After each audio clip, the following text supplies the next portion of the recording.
大家好，欢迎来到地理娱乐局。印度是一个非常神奇的国家，这里没有贬低的意思。小编对印度的男人没什么好感，可能没接触到印度好兄弟吧。但电影里面的女性优雅、漂亮、气质过人，深得人们的喜爱。除此之外，她们美妙的歌喉和曼妙的身材也是人们津津乐道的话题。她们穿着华丽的服装，身上带着各种金光闪闪的饰品，看着特别美丽。而且女性鼻子上还戴着各种鼻环和鼻钉，增加了一种莫名的韵味，显得性感又妩媚。这些年，很多爱美的女性看到印度女性的鼻环，觉得时尚又野性十足，也纷纷开始尝试，甚至在全球形成了一波浪潮。在人们都疯狂追求时尚的时候，却不知道这个美丽的鼻环才是印度女性最大的悲哀，是用来抹去她们尊严的工具。鼻环的历史非常悠久，最早是阿拉伯人发明的，为了更好地拴住骆驼等牲畜，他们发明了鼻环，既解决了动物乱跑的问题，同时也宣示了主权，让其他人知道骆驼是有主人的。老实说，这个发明并没有什么问题，效果确实很好，很快就席卷全球，即使在我国也不例外。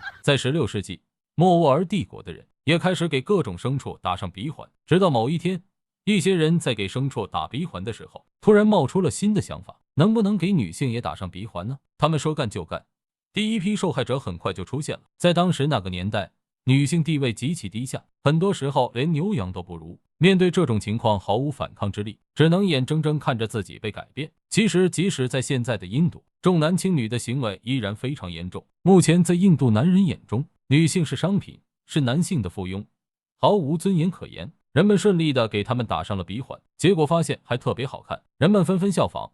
最开始只是富人阶级，后面逐渐蔓延到了整个印度地区。在这些人看来，打上鼻环既可以宣示主权，又能让他们变得更加性感，简直是两全其美。这项传统就这样慢慢被印度继承下来，已然成为了当地的传统，变成了展示实力的方式。有钱的人鼻环上面穿金戴银，还有各种亮晶晶的珠宝，没钱的人就只能弄点塑料制品戴上。在印度，关于鼻环有一系列严格的规定，鼻环的位置必须是左边，因为在他们看来，左边的鼻子代表着生殖器，拴住左边的鼻子就等于拴住了贞洁，也变相告诉别人这是有夫之妇，不要动任何歪念头。这个风俗发展到今天已经完全变了样，鼻环成了辨别已婚妇女最重要的方式。印度人会在每个女孩在出嫁的时候强行给她们戴上鼻环，不管女孩愿不愿意。而带有鼻环的女性不能跟其他男性说话，否则被认为不忠。即使男性主动来搭讪，也不能硬打。一旦发生这种事，等待的只有恐怖的毒打。搭讪的男性也会遇到很大的麻烦。就这样，印度人通过戴鼻环的方式，彻底把女性变成了地位低下的附属品。这个看着美丽的鼻环，成了抹去她们尊严的最好工具，让印度女性始终不能真正站起来。鼻环已经成为了解决印度男女平等问题的重大阻碍。只要存在一天，男女平等就永远不会实现，因为在印度人眼中，女性就是一群拴着的高级牲畜而已。每一个戴着鼻环的印度女性，其实都是最大的受害者。小伙伴们，您是怎么看待印度的鼻环呢？知识分享既要有趣，也要有用。感谢大家来到地理娱乐局。